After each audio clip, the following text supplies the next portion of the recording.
Liminal Space.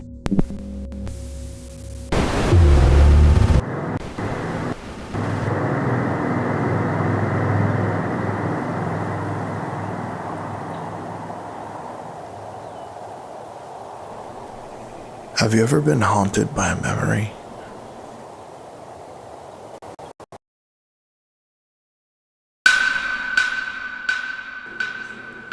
Not necessarily one of those life-altering or traumatic memories, but something a little more mundane. A random moment from your past that keeps worming its way back into your mind until you begin to wonder why you even remember it in the first place.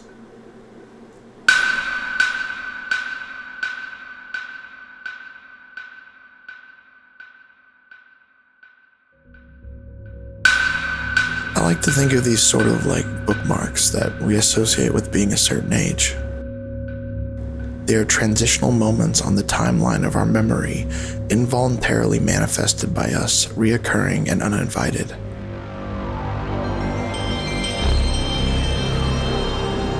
For me, it's a memory of when I was 12 years old, still living in the house I spent most of my childhood growing up in. It's a Friday night. My sister's having a sleepover at her best friend's house, and my parents are out doing whatever it is parents do on Friday nights. Then there's me, home alone with my PlayStation and my dog, with not a trouble in the world.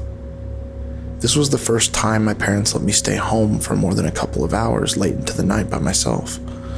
I was beyond excited. Just me, myself, and endless hours of Spyro Year of the Dragon ahead of me. It's too easy to take moments like that for granted after you grow up. I loved every second of it. Mostly.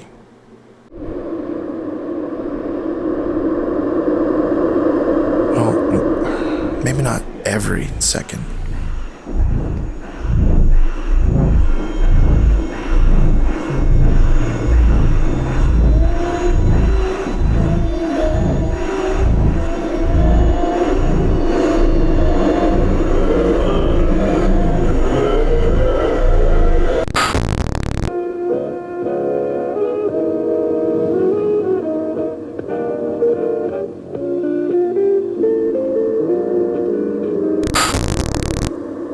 I guess I just remember doing that thing we all do from time to time where you overestimate your bravery while being in the comfort of daylight and in the presence of others until eventually the sun goes down.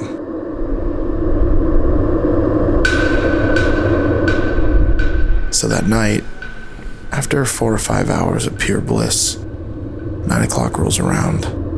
The sun finally melts away and it dawns on me. I was home alone, late into the night, for the very first time, in the dark. I just remember turning off my game and waiting for my parents to get home. Sitting in a dark room, lit only by the no-signal display I get when my PlayStation is turned off.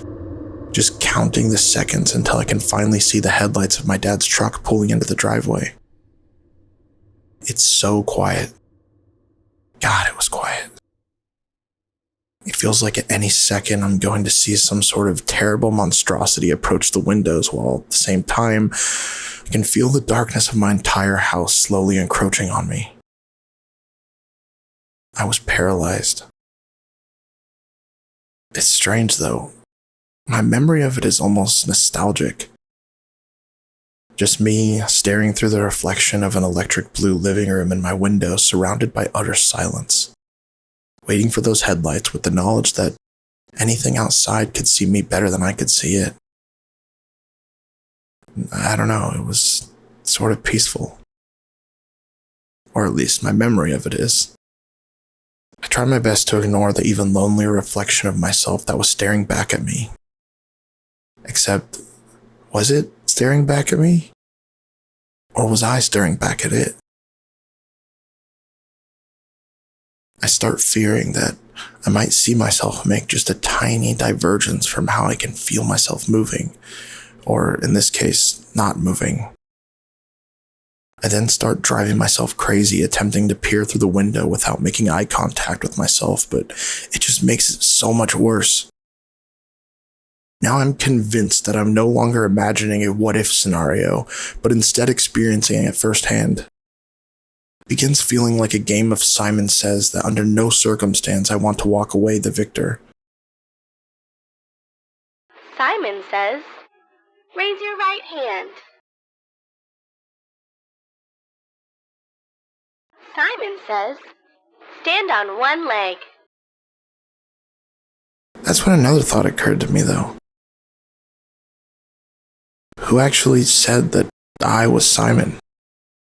Simon says, run.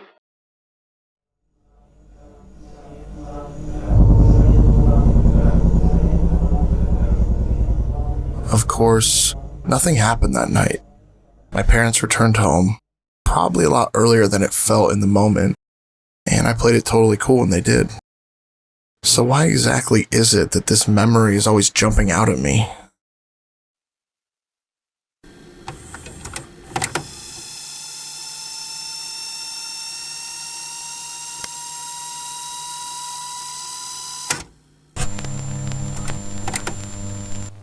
Liminal Space.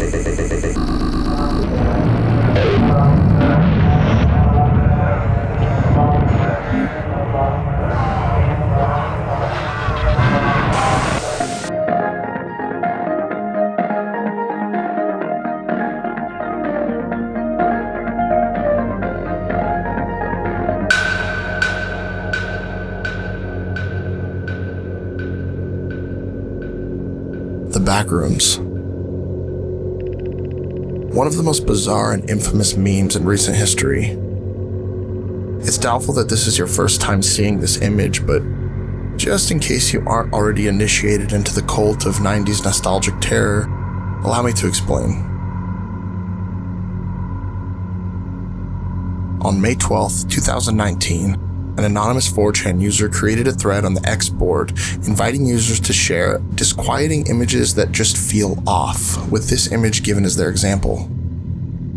A very boring, very plain-looking image of an empty, outdated office space. I mean, what exactly feels off about it? I mean, that wallpaper is pretty bad, and there doesn't seem to be any windows. Okay, maybe something does feel off a little? Okay, yeah, this is pretty weird. It's difficult to put your finger on what exactly about this image is making you feel an emotion that, it turns out, is just as difficult to identify. Following the creation of this thread, the OP receives a comment that would serve to elevate this post to go on and become the infamous Backrooms meme that many people know today. If you're unfamiliar with the term no-clip, allow me to quickly explain. It's a video game term that describes a situation where the players can navigate through a game environment with the collisions disabled, allowing them to pass through solid objects like walls, trees, entire buildings, and even the ground. This can be used to enter parts of a game that you wouldn't normally be able to access. If you are on a PC, there are many games that you can simply open a terminal and slash no-clip to remove the collisions for yourself and descend through the floor into the depths of hell. Other times, you can find simple glitches within a game that mistakenly allow players to sort of slip through a crack into the void of incomplete space. Here you'll probably find massive, unrendered, and bizarre-looking areas of the game that you were never really meant to see in the first place. And sometimes even a hidden asset or two. So,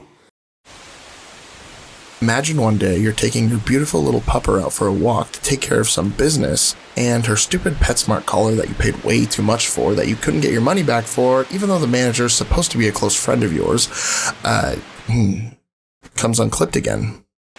Now imagine that since your adorable little floof is a natural little Christopher Columbus, she runs off to explore an amazing new swath of land that has yet to be discovered. Of course, you have to chase her down and put a stop to any of her newfound colonialism, and then this happens. Maggie, please. Where'd you go? Come on, girl.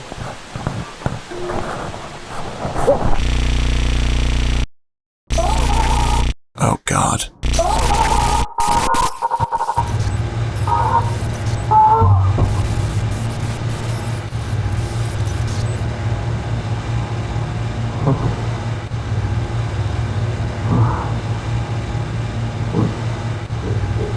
What's going on?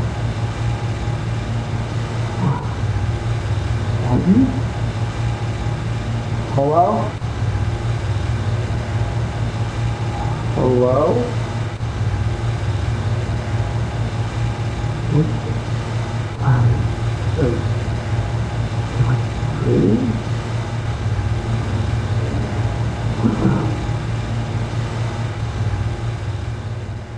Hello? These are clips taken from one of the many Backrooms video games you can find on Steam. It's a great way to visually explain what is so terrifying about the idea behind the Backrooms. The idea that, somewhere out there, exists a place beyond logic, an inescapable purgatory in the form of a never-ending office space that we could find ourselves swallowed up by without any rhyme or reason. Just the idea that such a place exists at all is enough. This image was just the jumping off point for what would become a massive trend and online topic. It spawned its own creepypasta, dozens of walking simulator games, subreddits, and an entire website similar in nature to the SCP Foundation. The Backrooms serve as a powerful example of the horror subgenre known as cosmic horror. Sometimes used interchangeably with the term Lovecraftian horror, aptly named after its creator, H.P. Lovecraft. Cosmic horror emphasizes our fear of the unknowable and incomprehensible by exploiting the curious nature of humanity. Mainly, we create the horror ourselves through our desire to seek knowledge. The subjects of cosmic horror most often lack any definable characteristics of morality or good and evil. It is most often derived from the unanswerable questions that we simply lack the capacity to understand. Writers like Lovecraft provoke us by asking these questions or by providing us with what feels like a piece of dangerous or forbidden knowledge. Are we alone in the universe? What's at the center of a black hole? A prime example of this is a question that we have all spent time wondering about. What happens when we die? Death is an intense fear for many of us, and even for those of us that have managed not to think too much about it, the will to survive is built into our biological imperative and is unknowingly the cause of many other fears that we have. This question is at the heart of many of Lovecraft's books and lends itself to further articulate another characteristic of cosmic horror: inevitability. In the Backrooms text, the commenter suggests that something lurks within its walls.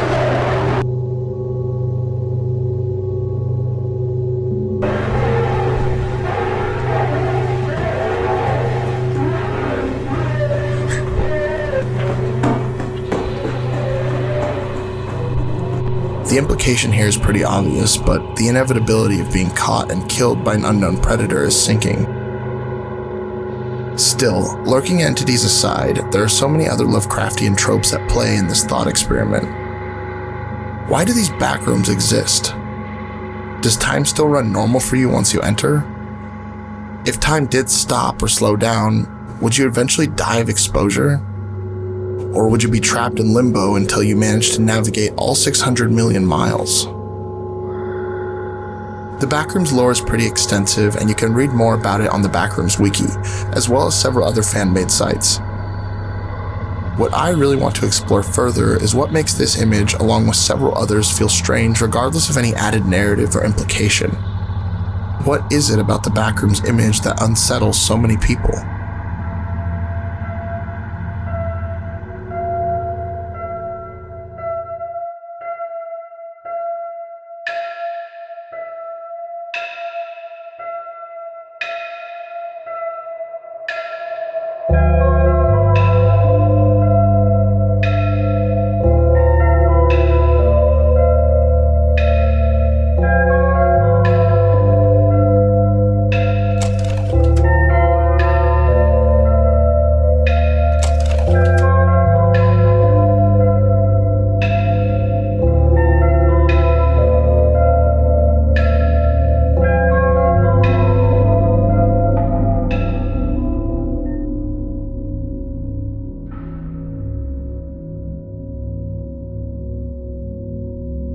These images are all examples of an aesthetic known as liminal space.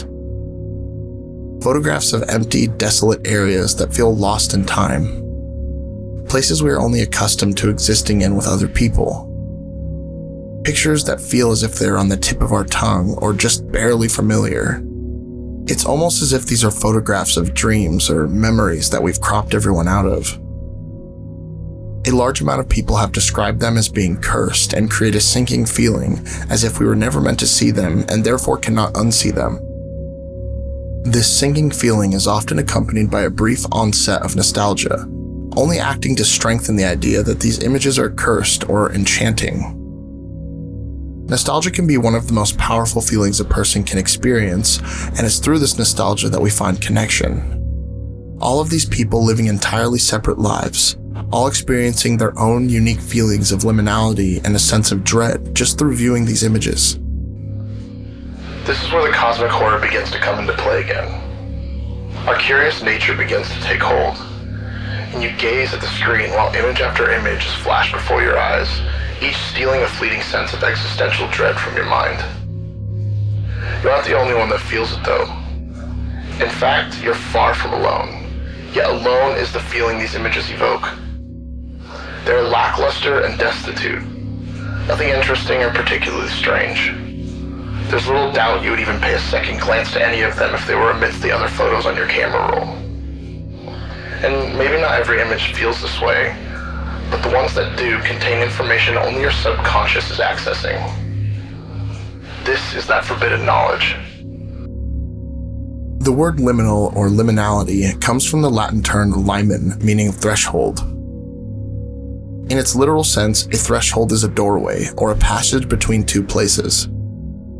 This is why images like these are referred to as liminal space, given that most of these photographs are of structures like hallways, parking garage units, empty malls, and other structures we typically use to get from point A to point B.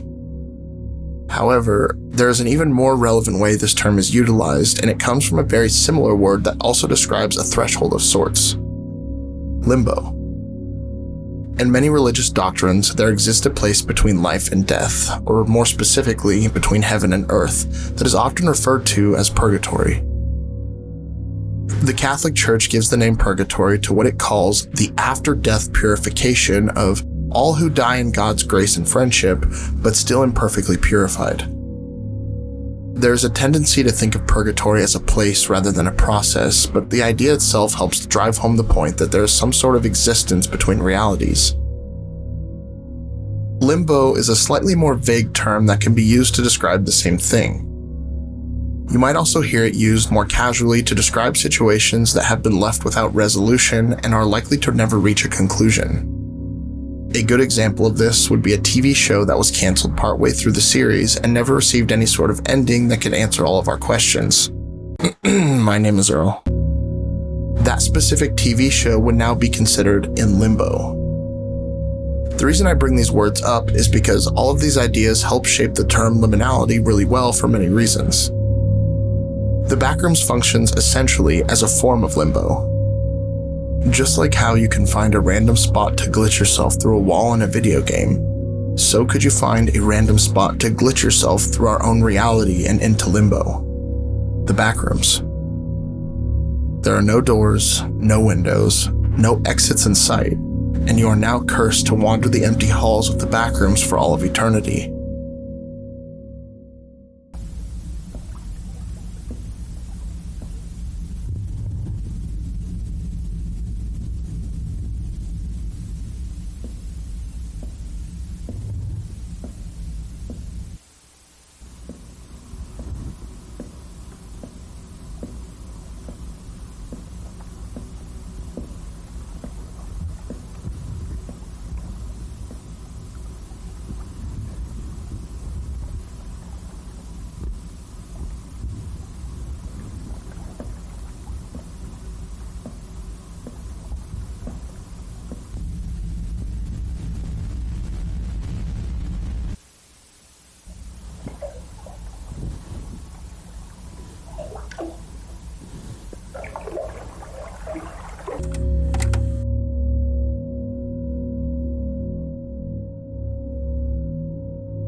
This isn't actually the concept of what liminal space is, but the Backrooms is more of a good example of something that feels liminal. Liminality is actually much more simple at its core, and it's that simplicity that makes it so unsettling and beautiful. The way that I view it, liminal space is just the combination of an entire generation's fragmented memories of the past coming into view through the details in images like these. All of these images are simply of places that have been lost to time and obscurity. A closed Chuck E. Cheese, the old malls that shut down because a bigger, better one opened up, an empty Blockbuster that still has all of its shelves but not a single movie in sight. These are all of places that, at one point or another, so many of us have existed in when they were still functioning establishments filled with other people and purpose. One of my favorite examples of a liminal space is a school during the summer. Most of those 3 months, the school is completely empty, and even though you drive past it every day on your way to work, almost nobody will see the inside of it until the summer is over. There's something just ever so slightly unsettling about the idea of it when you think too much about it.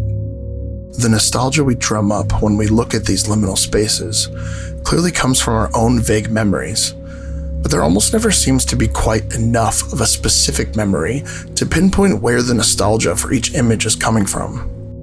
It's oftentimes described as if you were seeing a photograph of a dream you had at some point in the past, yet you didn't exactly remember that dream until after you already saw the photo.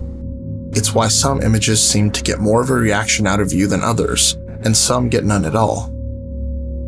The likelihood that any one of us has ever been somewhere that one of these images was taken is slim to none, but it doesn't matter because they are just recognizable enough. That brings us to the next part though. Like I said before, the places in these images are oftentimes abandoned or have some sort of unique characteristic that make them feel different than similar places we've experienced before. We might have memories of going to Blockbuster and walking up and down the same Nintendo 64 aisle 30 times in a row, but we don't remember Blockbuster being like this. It creates a sort of cognitive dissonance within our own minds that feels incorrect. It's why a lot of 3D recreations made in Blender seem to get me every single time, especially if it's a model of somewhere I feel like I can recognize. It's sort of like whenever you see a photograph of one of your closest childhood friends that you haven't seen in a long time. It's almost always a strange experience at first. Similarly to when you see that friend in person for the first time, they sound almost nothing like what you remember. It almost gives you this uncanny valley feeling for half of a second, but eventually your brain adjusts and you move forward with a new understanding of what that person sounds like. However, we find the same problem in this analogy as well.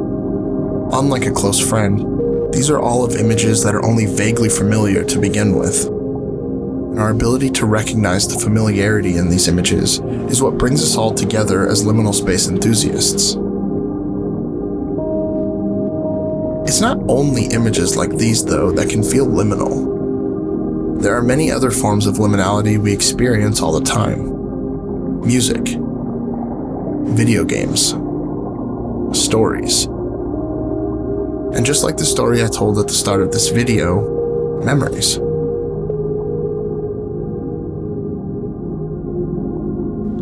The term liminality was originated by folklorist and ethnographer Arnold van Gennep, who coined the term in his works entitled Rites of Passage.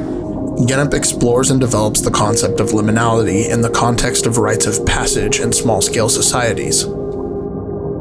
During a rite's liminal stage, participants stand at the threshold between their previous way of structuring their identity, time, or community, and a new way of which completing the rite establishes. To put it simply, liminal spaces are the transitional periods that come after we experience a major change in our life. Back in my story, the change came when 12-year-old me was suddenly allowed to stay home by himself. I was growing up, and that night signified my ability to not only take care of myself for a few hours, but to overcome my fear of the dark. If I could pull it off without panicking and calling my parents to come home early, they would allow me to do it again. I would never need another babysitter, my parents could make plans a lot easier going forward, and I would start experiencing alone time on a semi-regular basis.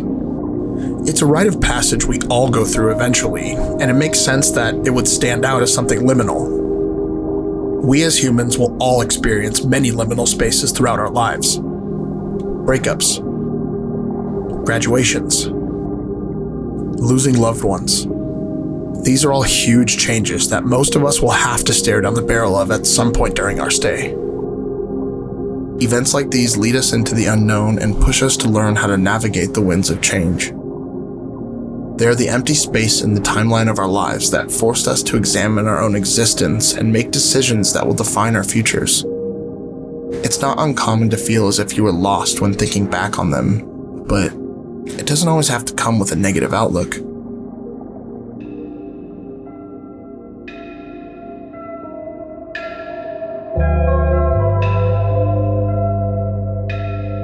These are times of change, times of growth, and more often than not, the choices you were forced to confront within these times will have led to some of the greatest decisions you could have ever made.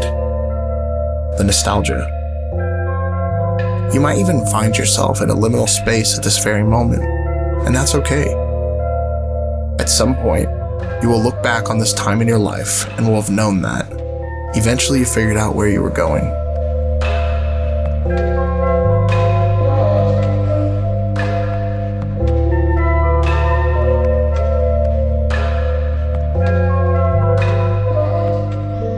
Liminality is easily one of the most intriguing topics I've come across in a long time, and this is just my take on the whole thing. There are many other videos out there that go into even further detail than I have, but it's just something I wanted to explore myself, and I thought it was a fitting topic given that Nefarious TV has sort of been in limbo itself for a couple of years.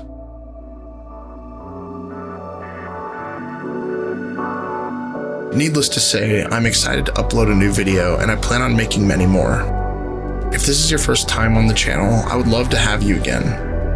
Of course, hitting that like button and subscribing is beyond appreciated, but if this wasn't exactly your cup of tea, no worries. We put a lot of work and effort into these videos, including shooting most of the clips used here ourselves, and you can expect to continue to see this from us going forward. If you are a returning subscriber, we really can't thank you enough for sticking around. You will be seeing much more of us from here on out. Until next time.